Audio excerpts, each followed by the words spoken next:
Syederalun, Polres Wajo, Sulawesi Selatan menahan Aan Saputra, anak anggota DPRD Wajo, terkait kasus pemukulan pada Rabu 1 Februari 2023 malam. Aan Saputra diketahui memukul tukang parkir bernama Suwardi, berusia 48 tahun, di depan Mr. DIY Sengkang. Kasareskrim Polres Wajo Theodorus Esyal Setiawan pada Kamis 2 Januari 2023 menjelaskan pelaku sudah menjadi tersangka dan dapat dijerat dengan pasal 351 ayat 1 tentang penganiayaan. Dari rekaman CCTV yang beredar, ternyata Aan Saputra sempat mengancam korban dengan senjata tajam yang terselip di pinggangnya. Sebelumnya pelaku menendang dan memukul korban hingga terpental dan oleng.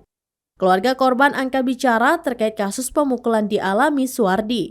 Saudara korban Dahlia mengatakan akan terus menuntut kasus ini hingga selesai.